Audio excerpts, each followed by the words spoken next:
حیا صرف اور صرف عورتوں پر لازم نہیں ہے، لیڈیز گرلز پر، عورتوں پر، خواتین پر حیا نہیں ہے. اصل حیا مردوں کے دل میں ہونی چاہیے، اصل حیا مردوں کی نگاہوں میں ہونی چاہیے.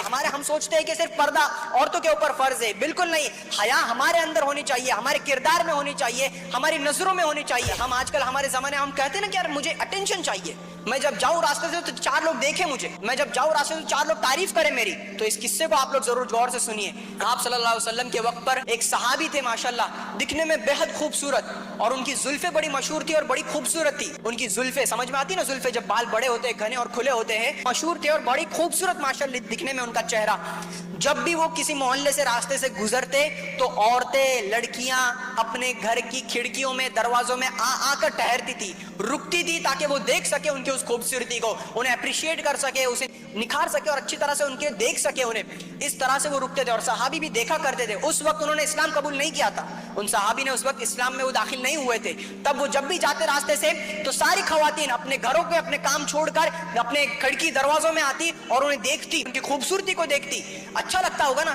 لیکن جب وہ صحابی ہمارے آپ صلی اللہ علیہ وسلم سے ملے، جب انہوں نے اسلام میں داخل ہوئے، تب انہیں حیا کے بارے میں پتا چلا کہ حیا صرف اور صرف عورتوں پر لازم نہیں ہے، لیڈیز گرلز پر، عورتوں پر، خواتین پر حیا نہیں ہے. اصل حیا مردوں کے دل میں ہونی چاہیے، اصل حیا مردوں کی نگاہوں میں ہونی چاہیے. وہ حیا کے بارے میں جب آپ صلی اللہ علیہ وسلم نے اس صحابی کو بتایا، اسٹریٹ اوے جا کر سیدھے اپنے پورے کے پورے بال کٹوا دیے، پورے کے پورے سر کو منڈوا دیا، گنجا کر دیا اپنے آپ کو، تاکہ پھر آئندہ سے کسی بھی لڑکی کا چہرہ، لڑکی کی نظر میرے اوپر نہ گرے اور مجھے ایسا بالکل بھی محسوس نہیں ہونا چاہیے کہ لوگ مجھے دیکھ رہے ہیں، میری تعریف کر رہے ہیں. ہم سوچتے ہیں کہ صرف پردہ عورتوں کے اوپر فرض ہے، بالکل نہیں. حیا ہمارے اندر ہونی چاہیے، ہمارے کردار میں ہونی چاہیے، ہماری نظروں میں ہونی چاہیے.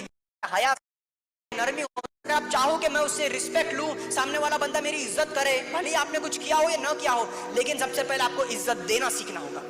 عزت دینا جو بندہ سیکھتا ہے، جس بندے کے کردار میں جھکاؤ ہوتا ہے، نرمی ہوتا ہے، پھر لوگ اسے سروں پر بٹھاتے ہیں. پرسنالٹی کا آخر مطلب کیا ہوتا ہے؟ کتنے اسپیکرز آ رہے ہیں، کتنے لوگ آ رہے ہیں یہ بات کر رہے ہیں کہ اپنے کیریکٹر کو ڈیولپ کرو، اپنے آپ کو اچھا بناؤ، اپنے آپ کو بہتر بناؤ، اپنے آپ کے اندر کے سکلز کو ڈیولپ کرو. آخر یہ کیریکٹر ڈیولپ کرنے کا مطلب کیا ہوتا ہے؟